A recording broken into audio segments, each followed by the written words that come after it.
Hey everyone, this is Rupali. Welcome to my YouTube channel B.Ed Learners. तो देखिए B.Ed Learners की मैं आप लोगों को MCQ it means objective plus subjective यहाँ पर दोनों ही आप लोगों की प्रिपरेशन हो रही है। तो आज के सेशन में हम बात करेंगे अपने यहाँ पर क्रिएटिंग एन इंक्लूसिव स्कूल का जो आपका सब्जेक्ट है पेपर 3, इसका हम देखेंगे सब्जेक्टिव पार्ट और ये रहेगा आपका यूनिट 1 से क्वेश्चन नंबर 4। इट मीन्स कि हम इससे पहले अपने क्वेश्चन नंबर 3 तक कर चुके हैं और ये आपका इम्पॉर्टेंट है, आपका ये वाला B.Ed सेकेंड ईयर का। तो पेपर आप लोगों का जैसे भी हो, चांसेस ज़्यादा आपके ऑब्जेक्टिव के हैं, पर आप दोनों को प्रिपेयर करके चलिए, मेरा यही आप लोगों से रिकमेंडेशन रहेगा। चलिए देखिए, स्टार्ट करते हैं अपने पहले क्वेश्चन के साथ, क्वेश्चन नंबर 4। अगर जिन्होंने भी पहला क्वेश्चन, इससे पहले 3 क्वेश्चन हमारे हो चुके हैं, वो नहीं देखे हैं तो आप उन लोगों को उसको आप ज़रूर देखिएगा। इंपॉर्टेंट क्वेश्चन ही आप लोगों के साथ करवाए जा रहे हैं। क्लियर? तो ये आज का क्वेश्चन है आपका कि what do you mean by mental retardation. आपका मेंटल रिटार्डेशन से मीनिंग क्या है, ये चीज़ पूछी गई है। उसके वेरियस टाइप्स एंड करेक्टरिस्टिक्स पूछे गए हैं मेंटली रिटार्डेड चिल्ड्रन के। And how can you identify mentally retarded children की, अगर आपको कोई दिखे बच्चा जो मेंटली रिटार्डेड है तो आप उसको कैसे पहचानोगे। तो यही आपका मानसिक मंदता का क्या आपका कॉन्सेप्ट है, ये चीज़ हम बात करेंगे। उसका मानसिक मंदता का यहाँ पर रूप पूछ लिया गया है और यहाँ पे प्रकार और उसकी विशेषताएं ये हम डिस्कस करेंगे और उसके कारण क्या हो सकते हैं और आप बच्चों की पहचान कैसे कर सकते हो। तो ये 3 क्वेश्चंस आपके बन सकते हैं, तो इसी को हम यहाँ पे डिस्कस करके चलेंगे दोनों ही मीडियम में। So good afternoon everyone. जिन्होंने भी अभी तक इस चैनल को सब्सक्राइब नहीं किया है, जल्दी से आप सब्सक्राइब कर लीजिए। जो भी B.Ed की प्रिपरेशन कर रहे हैं, चाहे फर्स्ट ईयर हो चाहे आप लोगों का सेकेंड ईयर हो, तो आप इसको सब्सक्राइब कर सकते हैं। एंड यहाँ पर अगर ये वीडियोस आपको अच्छे लगे और हेल्पफुल लगे तो आप इसको लाइक ज़रूर कीजिएगा। देखिए, इस सेशन में हम यहाँ पे करेंगे कि मीनिंग देखते हैं सबसे पहले कि मेंटली रिटार्डेड बच्चे होते कौन से हैं, तो उनके मीनिंग आप लोगों को पता होना चाहिए। तो यहाँ पर क्या लिखा है कि जो बच्चे होते हैं यहाँ पर who have a condition of incomplete और less than normal mental development. It means कि जो आपका नॉर्मल बच्चा होता है उसकी जो मानसिक हालत या मानसिक विकास होता है, अगर उस बच्चे की तरह नहीं है या तो इनकम्प्लीट है या उससे कम है आपका एक नॉर्मल बच्चे से, तो उस बच्चे को हम क्या कहेंगे, यहाँ पर मेंटली रिटार्डेड बच्चा कहेंगे। कैसे कि they are not unable to adjust to day living in normally efficient are called mentally retarded children. कि जो बच्चे अपने प्रतिदिन के जो दिन के भी आपके काम होते हैं वो अगर ठीक से नहीं कर पाते हैं, उसमें एडजस्ट नहीं हो पाते हैं, समायोजित नहीं कर पाते हैं, तो उनको हम क्या कहते हैं, मेंटली रिटार्डेड या मानसिक मंदता वाले बच्चे कहा जाता है उन्हें। क्लियर? कि मतलब कि जैसे सपोज एग्जांपल लेके चलें कि एक बच्चा है यहाँ पे 10 साल का, वो अपना काम बिल्कुल 10 साल के बच्चे के अकॉर्डिंग ही कर रहा है, और एक बच्चा है यहाँ पे 10 साल का, वो अपना काम यहाँ पे 4 साल के बच्चे की तरह कर रहा है। तो वो आपको समझ में आ जाएगा कि इसकी जो डे टू डे लाइफ है यहाँ पर वो काम कर रहा है, वो उसके नॉर्मल काम नहीं हो रहे हैं। तो उसी को हम क्या कहेंगे, मेंटली रिटार्डेड स्टूडेंट्स कहेंगे। आगे देखते हैं यहाँ पर they are enhance they are hence in constant need of care protection. देखिए, कोई किसी की अगर दिमागी हालत ठीक नहीं हो तो आप उसको क्या दोगे, लगातार उनको केयर दोगे ना, उनको उनका ध्यान रखोगे, देखभाल करोगे उनकी। यहाँ पर उनको सुपरविजन की ज़रूरत पड़ेगी यहाँ पर, और लगातार उनको हेल्प की नीड पड़ती रहेगी। तो मेंटल रिटार्डेड जो होते हैं वो सीरियस डिसेबिलिटी है, क्योंकि आपका देखिए सारा फंक्शन आपके माइंड से होता है। अगर आपका माइंड ही प्रॉपरली वर्क नहीं करेगा तो आप सारे फंक्शंस या सारे काम आप नहीं कर पाओगे। तो एक सीरियस डिसेबिलिटी है जिसके हमें ऊपर ध्यान देना चाहिए और बहुत ध्यान देना पड़ता है। It creates a lots of learning problems हो गई हैं कि बच्चा याद नहीं कर पाता है, ढंग से भूल जाता है हर चीज़ों को, जब उसके डेली काम ही नहीं हो रहे तो वो बाकी लर्निंग प्रोग्राम्स ये उसमें तो प्रॉब्लम आएगी ही ना। तो before mentally retarded children these learning problems create obstacle in other areas of life as well। देखिए कि खाली आप लोगों का एकेडमिक या पढ़ना नहीं होता है आप लोगों की लाइफ का उद्देश्य। यहाँ पर क्या बोला है, जब आप बच्चा यहाँ पर एक डेली के काम नहीं कर पा रहा है तो उसको इतनी सारी प्रॉब्लम्स के साथ डील करना पड़ेगा, उसके लाइफ के अंदर इतनी सारी रुकावटें आएंगी जिसको उसको देखना पड़ेगा, उसके लिए आपको ध्यान रखना पड़ेगा कि उसकी तो हालत ठीक नहीं है। तो उसको एक जना चाहिए ही होता है कि यहाँ पर उसकी केयर कर सके। नेक्स्ट आगे देखेंगे कि उसकी जर्नल करेक्टरिस्टिक्स क्या हो सकती है मेंटली रिटार्डेड बच्चे की। एक मीन्स कि यहाँ पर उसकी विशेषताएं क्या हो सकती हैं यहाँ पर। चलिए देखिए आगे। फर्स्ट है आप लोगों का सब एवरेज इंटेलेक्चुअल फंक्शनिंग, कि यहाँ पर जो उसका एवरेज होता है, इट मीन्स कि यहाँ पर जो इंटेलेक्चुअल क्या हो गया आपका, संज्ञानात्मक या फिर आप बौद्धिक से ले सकते हैं। तो जो उसका काम करने का जो इंटेलेक्चुअल फंक्शनिंग होता है वो सब एवरेज होता है। इट मीन्स कि आपको ये 18 साल से पहले पता चल जाता है, उससे कम में ही, कि बच्चा जब धीरे धीरे आपको पता चल रहा है कि बड़ा हो रहा है, वो काम ढंग से नहीं कर पा रहा है, तो उसके माइंड में कुछ प्रॉब्लम है। तो यहाँ पर उसका जो इंटेलिजेंस लेवल होता है वो 8 से 10 साल के बच्चे से भी कम पाया जाता है यहाँ पर। क्लियर, एक औसत से भी कम पाया जाता है ये आप लोगों का यहाँ पर। नेक्स्ट यहाँ पर क्या बोला है, लिमिटेड फंक्शनिंग। देखिए आपका जब माइंड ही प्रॉपरली वर्क नहीं कर रहा, तो सिर्फ कुछ कुछ कामों में ही वर्क कर रहा है यहाँ पर आपका माइंड, तो their level of functioning is very limited, कुछ काम में ही वो यहाँ पर सीमित हो जाता है। They have difficulty not only in learning, खाली सिर्फ उनको अधिगम से या लर्निंग से ही प्रॉब्लम नहीं आती है, बट उनकी जो भी रूटीन है लाइफ में, जो भी आप रूटीन काम होते हैं आप लोगों के, उसमें भी उनको प्रॉब्लम आती है कि वो प्रैक्टिकल काम नहीं कर पाते हैं, सोशल इंटेलिजेंस नहीं होता है, कॉन्सेप्ट्स का यहाँ पर नहीं लिया जाता है, लॉस होता है एकदम से। आप समझ सकते हैं कि वहाँ पे कॉन्सेप्ट को वो क्लियर नहीं कर सकते हैं। क्लियर। नेक्स्ट पॉइंट है आपका low level of adaptive skills. देखिए आपका जो अनुकूली कौशल होता है वो एकदम कम लेवल का होता है। They are not only slow in acquiring skill, acquire means क्या होता है, अधिग्रहण करना यहाँ पर, कि जैसे हम एनवायरनमेंट से अपने अंदर ही अर्जित कर लेते हैं, तो उसी को बोला जाता है एक्वायरिंग स्किल्स। तो वो सिर्फ यहाँ पर जो भी स्किल्स हैं उनको एक्वायर करने में ही स्लो नहीं होते, बट अडेप्टिव स्किल्स को अडेप्ट करने में भी बहुत ज़्यादा पुअर होते हैं, कि वो जो कौशल होते हैं आपके, उन कौशल को अधिग्रहण करने में, अनुकूलन करने में वो बहुत ही ज़्यादा खराब होते हैं। नेक्स्ट पॉइंट देखेंगे यहाँ पर अर्ली मैनिफेस्टेशन। देखिए इसका क्या है, प्रारंभिक अभिव्यक्तियाँ। यहाँ पर इससे बोला जाता है कि जो आपकी बच्चा 18 वर्ष की आयु से पहले ही ये जो मेंटल रिटार्डेशन होती है वो पहले ही अकर हो जाती है। इट मीन्स कि वहाँ पर उस बच्चे का जो भी डेवलपमेंट होता है वो बहुत ही स्लो होता है। हमें उसे 18 से कम वर्ष में ही देखने को मिल जाता है कि बच्चा यहाँ पर एक नॉर्मल बच्चे की तरह काम नहीं कर पा रहा है, तो उसके कुछ प्रॉब्लम है, तो वो हम कंसल्ट करते हैं, तो वो भी आप पहचान सकते हो कि बच्चे के अंदर मेंटली रिटार्डेशन है यहाँ पर। क्लियर। क्योंकि जब एक बच्चा परफॉर्मेंस अच्छी नहीं करेगा यहाँ पर, एक नॉर्मल बच्चे की तरह नहीं करेगा, तो वो कोई भी बच्चा यहाँ पर, कोई भी लोग व्यक्ति पहचान सकता है। फिर आपका पुअर परफॉर्मेंस लेवल। अभी हमने करा कि वो बच्चा कोई भी काम करता है वो भी उसको, क्योंकि उसकी लो मेंटल एज है, उसका मेंटल उसका कसूर नहीं है, पर उसको प्रॉब्लम ही ऐसी, डिसेबिलिटी ऐसी है कि उसको वो जानबूझ के नहीं, बट वो ऑटोमेटिकली उसके मेंटल एज के अकॉर्डिंग ही वो अपना काम करता है। उसके अकॉर्डिंग तो वो काम ठीक है, बट अगर हम देखें एक नॉर्मल बच्चे से कंपेयर करें तो उसका जो काम होता है वो एक लो परफॉर्मेंस वाला होता है यहाँ पर। क्लियर।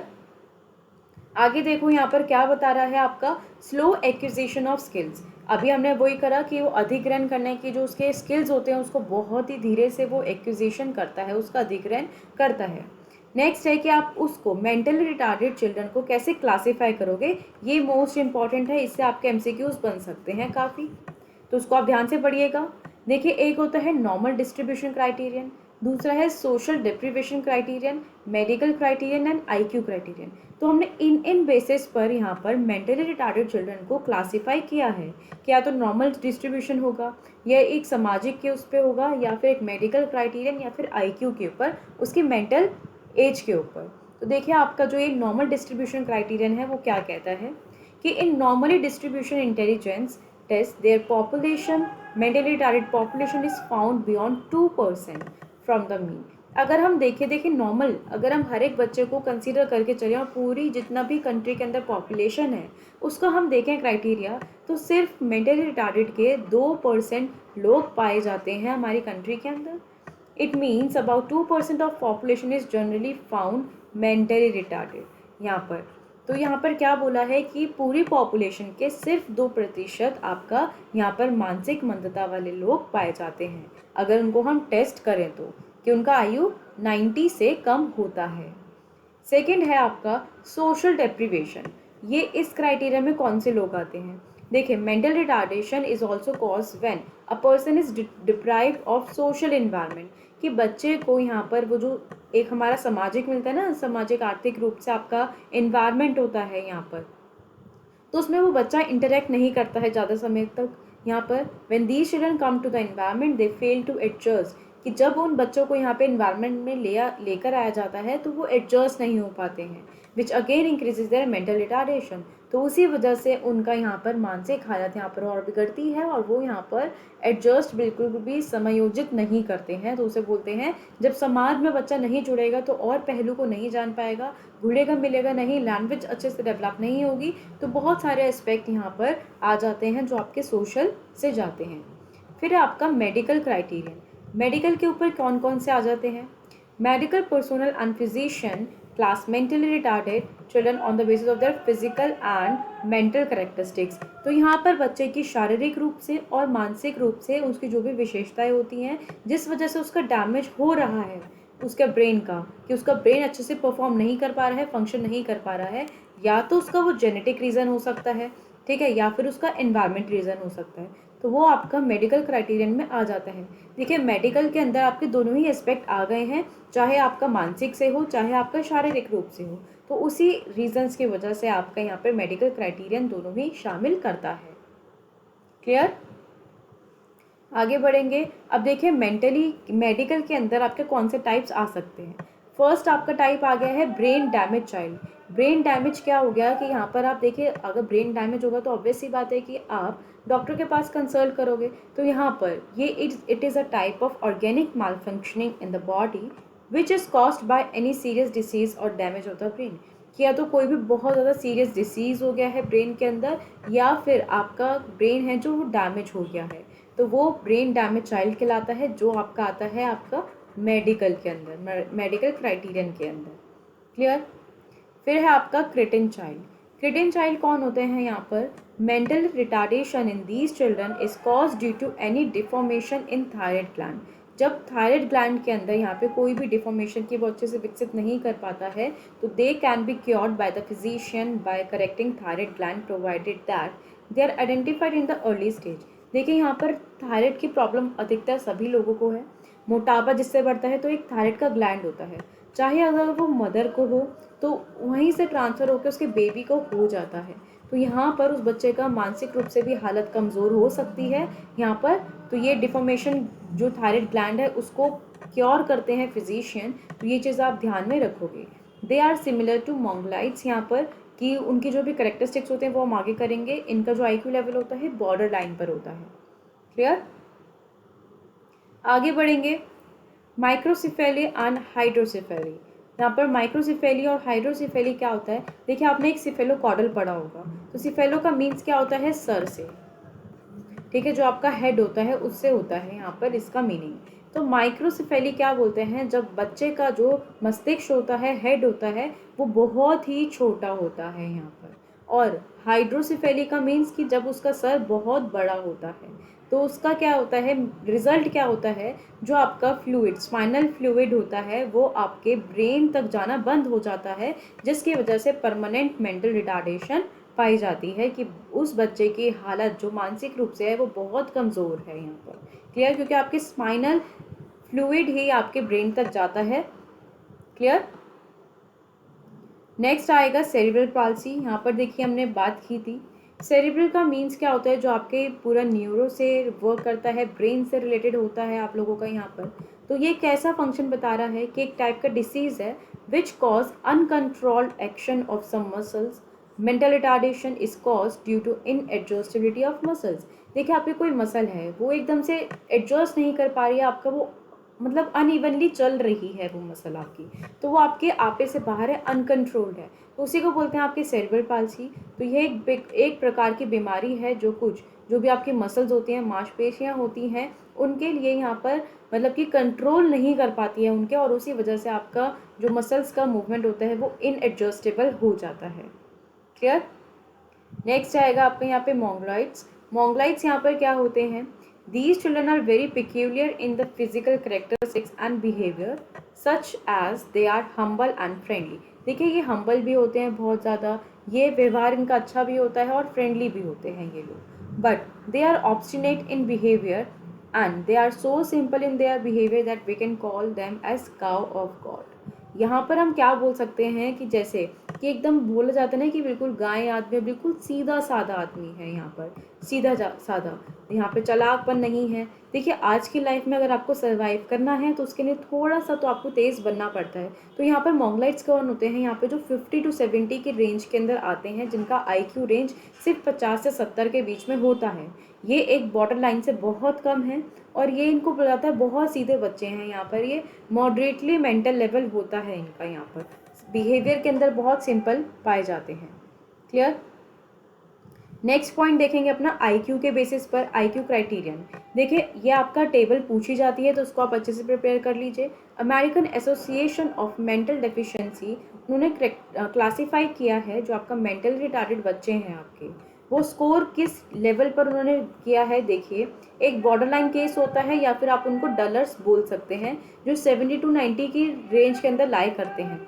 अगर हम एक नॉर्मल चाइल्ड की बात करें तो नॉर्मल चाइल्ड एक 90 से 110 के बीच में होता है, ये चीज़ आप ध्यान में रखोगे। और अगर बॉर्डर लाइन मीन्स कि इसकी एक बॉर्डर लाइन से नीचे अगर जाएगा तो वो एक IQ क्राइटेरियन मीन्स कि मानसिक रूप से वो थोड़ा कम है, तो ये आ जाता है आपके 70 से 90 के बीच में। मॉरॉन्स होते हैं फीबल माइंडेड, मॉडरेट लेवल पर आता है, ये आता है 50 to 70 की रेंज में, जैसे हमने मोंगलाइट्स पढ़ा। तो ये आपके लिए क्वेश्चन बन सकता है कि जो मोंगलाइट्स होते हैं उनका IQ लेवल किस रेंज में होता है। इम्बेसाइल्स आपको मैंने बताया था, इनका IQ लेवल 25 to 50 की रेंज में होता है। एंड इडियट्स का बताया था, जो बिल्कुल ही कम बुद्धि वाले होते हैं, वो 25 से भी कम में जाते हैं। तो यही है ये जो आपको ध्यान में रखना है कि देखिए यहाँ पर लिखा है सीमा रेखा से बिल्कुल नीचे वो होते हैं 70 to 90। मोरॉन्स या फिर कमज़ोर दिमाग के बोल सकते हैं 50 to 70। एम्बेसाइल्स जिनका IQ यहाँ पर कितना होता है 25 से 50 के बीच में, और जो बिल्कुल बेवकूफ़ होते हैं, इडियट्स जिसे हम कहते हैं, वो हैं आपके IQ लेवल 25 से भी बिल्कुल नीचे। तो ये टेबल आपको लर्न करनी है, इससे आपके काफ़ी MCQ क्वेश्चन बन सकते हैं, पेपर में पूछा जा सकता है, तो ये इंपॉर्टेंट है आप लोगों के लिए। क्लियर। चलिए ये टॉपिक मेंटल रिटार्डेशन का आपका कंप्लीट होता है। इतना ही अगर आप समझ लेते हैं, कर लेते हैं, ये दिमाग में बिठा लेते हैं, तो ये टॉपिक आपका पूरा कवर है। अगर आपको ये सेशन अच्छा लगा तो आप इस वीडियो को लाइक ज़रूर कीजिएगा। अपना कमेंट सेक्शन में बताइएगा कि आपको लेसन्स कैसे अच्छे लग रहे हैं, समझ में आ रहे हैं, आपको क्लियर हो रहे हैं नहीं हो रहे। एंड आप इस चैनल को सब्सक्राइब कर लीजिएगा, क्योंकि हम इसी चैनल पर अपना B.Ed की दोनों ही year, first and second year दोनों की प्रिपरेशन करेंगे, चाहे आपके कोई भी सब्जेक्ट हो। तो यहाँ पे ओवरऑल B.Ed की स्टडी आप लोगों के साथ चलने वाली है, चाहे वो आपका सब्जेक्ट सब्जेक्टिव हो या फिर आपका पेपर ऑब्जेक्टिव है। क्लियर। क्योंकि आप B.Ed के अंदर 90+ स्कोर ईजिली कर सकते हो, तो थोड़ा सा ध्यान देने की ज़रूरत है। Thank you.